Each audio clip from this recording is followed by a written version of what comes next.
Time with Mel. You can tell I'm not a professional with this kind of stuff because I've recorded this whole thing with my head cut completely off, so we'll try again.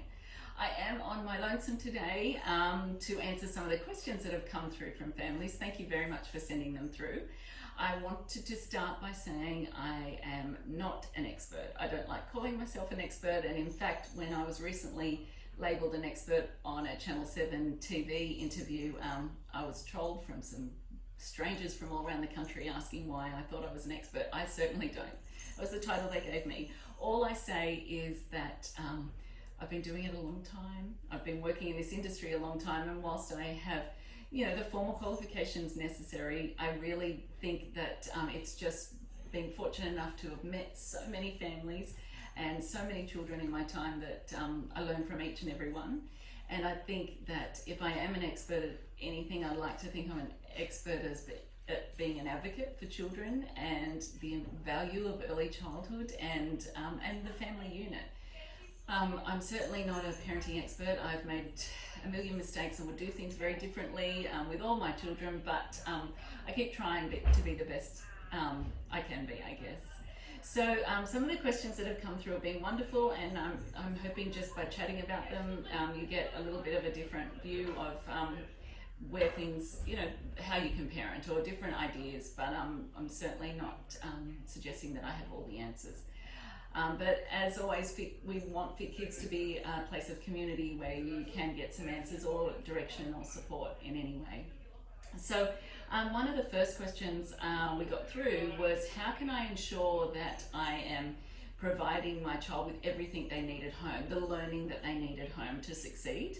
And I thought that was a great question because we get asked that quite a bit. What else can we be doing at home? Sometimes I think we just put too much pressure on ourselves to feel that we have to provide all of that at home, and I really think that the incidental learning opportunities that can happen in a family unit are all that a child needs to succeed. In the early childhood setting, it's always been my goal as a teacher to ensure that our children have confidence and self-esteem. That's the ultimate goal, and that's when a child learns best, when they have that. And so for a child to feel valued and part of the family unit and their confidence and self-esteem built, that's where they're open to learning. And there are so many opportunities for a child to learn. So forget the workbooks, forget the fancy apps, all of that kind of thing. Focus on talking to your children, explaining, and I don't care how young they are, explaining what you're doing. When you're nappy changing, it's time to change your nappy, we need to change your nappy. Where are we going to get the nappy? Here's a nappy. Talking them through, feeding time, what they're eating, when we're driving along, do you see the red car? Did you see the yellow car? Don't ever underestimate what a child remembers and can take in. So repeating that kind of stuff, even when you feel you're talking to yourself sometimes, is really valuable, and there's so many opportunities for children to learn and gain skills that will help them in their academic development. So I think that's really probably my key message there is you're teaching your children at all times. So don't put pressure on yourself to try and teach some of that academic stuff. They have so many years of sitting in a classroom being told what they can learn and what they will be learning and how they will be learning. It's important, I believe, in early childhood and as parents of young children to get our children excited about learning and enthusiastic and eager to learn. So I think that would be the ultimate goal for a parent, is just to focus on those things that just happen incidentally all the time.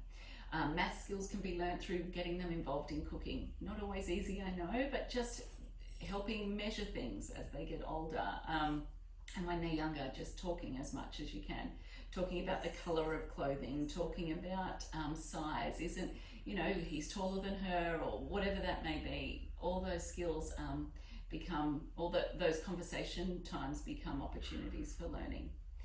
It then led to a few questions about what do I need to do to prepare my child for the transition to school, and the same thing sort of applies. We need our children to be confident because school can be overwhelming, sometimes for parents more than it can be for children.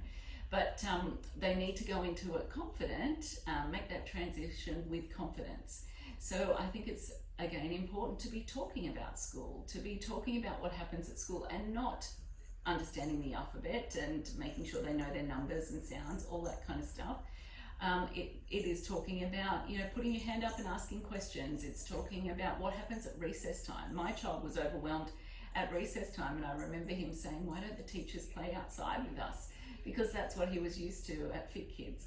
So it's important that they have confidence to understand some of that stuff before they go. We certainly talk about it here at the centre, but we encourage you to do the same. We definitely do look at some of those academic skills that children will need when they go into school, but some of the basics, you know, I remember a teacher saying to me once, and for me teaching, I just wanted children to be able to hold a pencil correctly, because it was very difficult to undo that if they were still writing in what we call a palmar grip, so still holding pencils like this. So it's some of those simple things. If they've already got the technique, then we're ready to learn. So if they understand the sounds of letters rather than seeing the alphabet and understanding the name of the letter, we need them to understand the sounds, because when they put the sounds together, that's how they learn to read. So simple things like, you know, this is a table. What does, you know, it's the table. This is the table. You know, we started doing some of that sort of stuff as the children get older, and so we're understanding some of the very beginnings of that academic. But please don't be concerned if your child is struggling with some of that. It's a timing thing. Unless we identify learning difficulties or concerns, sometimes it's just timing. And the textbooks, the parenting books, and Dr. Google can concern some families when we expect that they have to meet these milestones right on time. Every child is unique and different. You know, I have seen many children show no interest in that academic side of learning, and then go on to succeed wonderfully, because they've got the confidence to ask questions and learn, and they're open to it. So I think my most important message is, remember that learning happens in very different ways for each child, and we need to build their confidence and self-esteem if we want them to succeed academically. When they're excited about learning and ready to learn, they will learn. I had another question about siblings, from a mum who is due to have a baby and has a toddler at home, and how to prepare the toddler for the baby that is about to come. So families super excited about the arrival of a new baby, but sometimes the sibling is not. Sometimes it's just because they do not understand the world has been about them. So it doesn't matter how young the sibling is, we need to be talking to the child about baby coming, and even showing photos of them when they were a baby to give them some understanding, especially if you've got a little one that's not verbal yet. My eldest was 14 months when his brother came along, and showing him photos of what he was, how little he was, and what the baby was going to look like was helpful. Talking about it, even talking about the fact that a baby is going to cry, and why do they cry, because they can't talk yet, they can't communicate yet. I know many families have bought a sibling a doll, so you can hold on to your baby while I'm feeding. That did not work in our family. Mitchell drew all over his baby doll's face. He's now quite happy to probably do that to his 13-year-old brother too, to this day. But yes, it's important that they feel involved in the whole process. We did things, the Wiggles was my saving grace then. Mitchell loved the Wiggles, so the Wiggles episode went on at feeding time when I was feeding his brother. We had surprise toys, just a couple of toys in a bag that would only come out when I was feeding. We didn't make a big deal of it. It was just all of a sudden these toys would appear that he hadn't seen for a while, and I would get a little bit of time to feed. During that initial time, he was probably, Mitchell, my eldest, was spending more time with his dad, so his dad was, they formed a really nice little bond and allowed me time with the baby, with Austin as a newborn. That helps as well, and understanding that happens for a little while, then the family unit comes back together. Don't ever underestimate, as I always say, what they understand. So even just getting them to help with certain things, going to grab the nappy for you, understanding how to burp, so you know you can teach them to burp the baby so they feel involved in it as well, and giving them lots of praise for being involved in that. It's an exciting time. Books also help, making sure there's so many books on the market now that you can get about the new baby joining the family. Reading those books ahead of time is also helpful. We also had a question about speech therapy and the families that were, first of all, concerned that there might be speech issues, and then other families that just wanted to know what they could do to encourage speech development at home.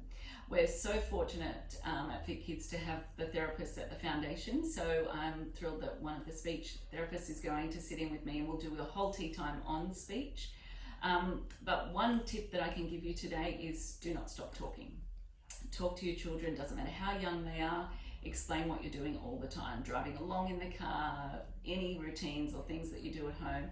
Just chatting with them and not in baby talk is really important. It's great to have those cute little names you have for certain things that are unique to your family and connect you with your children. Please don't stop those, but children don't need baby talk either. They don't need all that cutesy talk with that being your whole language. With the exception of just some of those cute names you have for things, that's fine, but talking to them is really important and the first way to encourage speech development. But as I said, we will have the true experts in speech therapy helping me with tea time, and we'll keep you posted when that's occurring the next couple of weeks. Thanks, and happy National Families Week.